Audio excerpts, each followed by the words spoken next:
अस्सलाम वालेकुम नाजरीन, मैं हूं जावेद बागेट और आप देख रहे हैं प्रोग्राम तफ्तीश।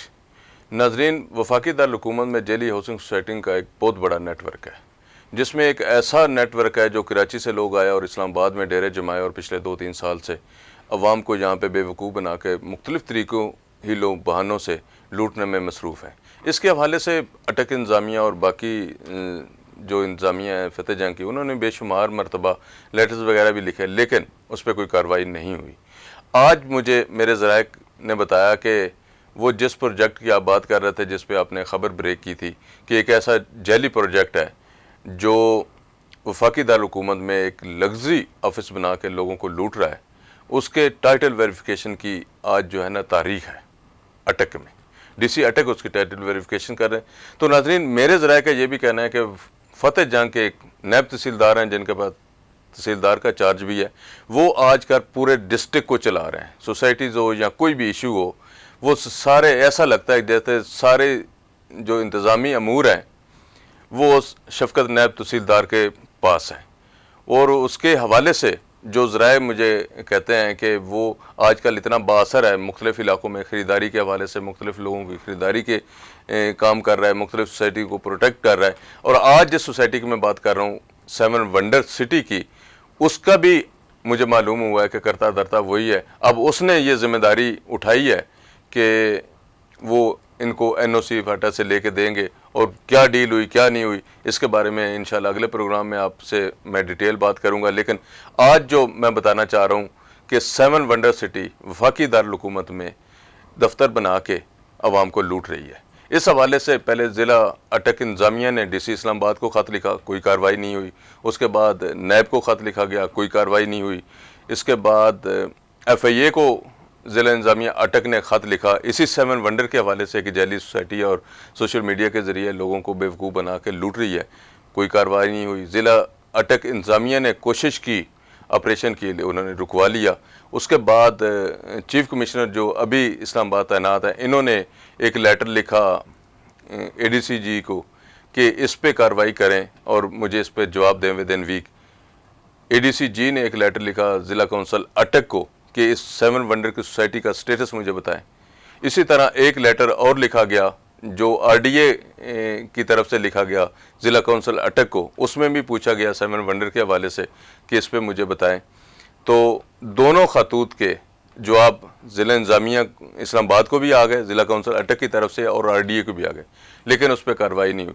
नाज़रीन, मैं सिर्फ शार्टली आपको ये बताना चाहता हूँ कि ये 7 वंडर के जो मालिक हैं इरफान मेमन साहब, इनका ताल्लुक़ कराची से है, और ये समझते हैं कि इस्लामाबाद में क्योंकि DC भी मेमन साहब ही लगे हैं और उनका नाम भी तकरीबन मिलता जुलता है इनसे, तो लोग ये समझते हैं कि इरफान मेमन साहब जो है ना बड़े करता धरता हैं और बड़े अच्छे बंदे हैं और बड़ा प्रोजेक्ट डिलीवर करते हैं। लेकिन इरफान वाहिद उनका पूरा नाम है और मेमन है कराची के। कराची में उन्होंने प्रोजेक्ट किया, उसके हवाले से भी आपको मैं डिटेल से बताऊंगा। उन्होंने मुल्तान में एक प्रोजेक्ट किया, उसकी क्या कानूनी हैसियत है, वो भी एक जेली प्रोजेक्ट है, उस पर भी जो मुल्तान इंतज़ामिया उन्होंने भी कार्रवाई की, बल्कि अखबार इश्तिहारात भी उसके हवाले से दिए।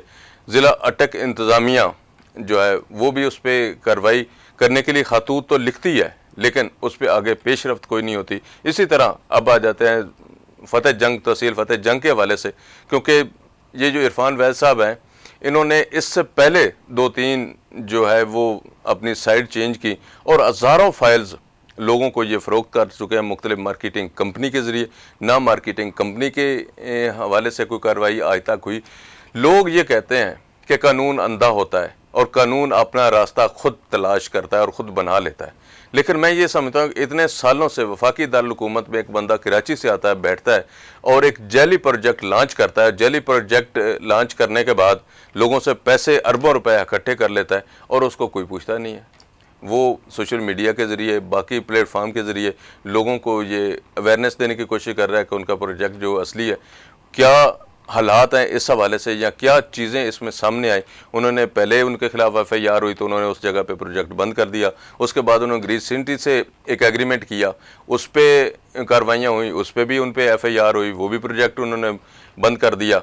इसके बाद अब जो NOC उन्होंने अप्लाई किया है पाटा में, वो 125 कनाल पे उन्होंने हतार मौज़ा हतार है फतेह जंग का, वहाँ पे कुछ जगह वो कहते हैं कि हमने ख़रीदी है, लेकिन रिकॉर्ड में अभी तक तो उसकी वजाहत सामने नहीं आई कि उसमें कौन सी ऐसी जगह है जो उन्होंने ख़रीदी है। लेकिन ये ज़रूर पता चला है ज़राए से कि वो जो जगह है हतार की, उस पर भी वो प्रोजेक्ट नहीं बनाना चाह रहे।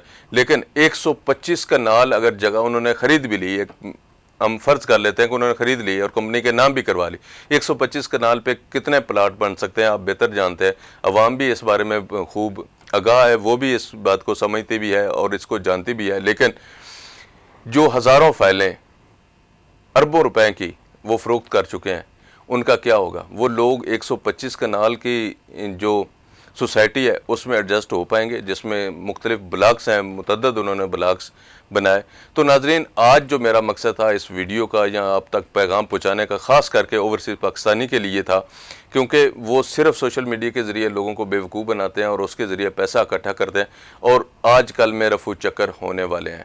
क्योंकि अब जो कहा जा रहा है कि वो जिस नायब तहसीलदार के ज़रिए फ़तेह जंग के शफ़क़त के ज़रिए ये कार्रवाई करने जा रहे हैं, मैंने कोशिश की शफ़क़त तहसीलदार साहब से भी कि मेरा उनसे रब्ता हो जाए, इस बारे में उनसे मैं मौक़िफ़ जान सकूं, लेकिन रब्ता उनसे नहीं हो सका, जिसकी वजह से उनका मौक़िफ़ सामने नहीं आ सकता।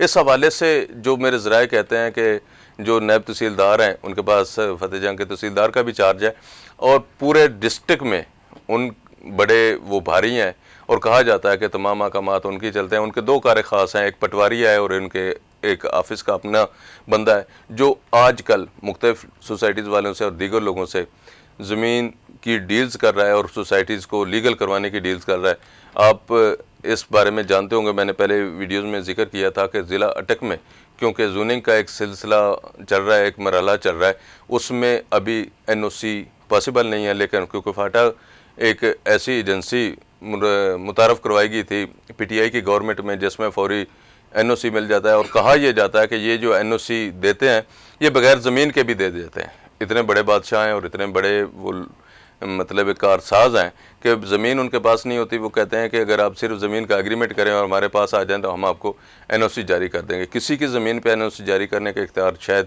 उनके पास होगा, लेकिन मार्केट में ये चीज़ें बहुत सारी चल रही हैं और शफ़क़त तहसीलदार के हवाले से बहुत सारे ऐसे इशूज़ सामने आ रहे हैं, जिसके बारे में इंशाल्लाह मैं अगले प्रोग्राम में डिटेल आपसे बात करूँगा। तो मैं इरफान वैद साहब के हवाले से ख़ुसूसी आज ये मैसेज दे रहा हूँ कि जो आज उनका टाइटल वेरिफिकेशन का एक सिस्टम चल रहा है या होने जा रहा है, वो ज़िला इंतज़ामिया अटक, DC अटक भी उसको उससे खूब आगाह होंगे यकीनन।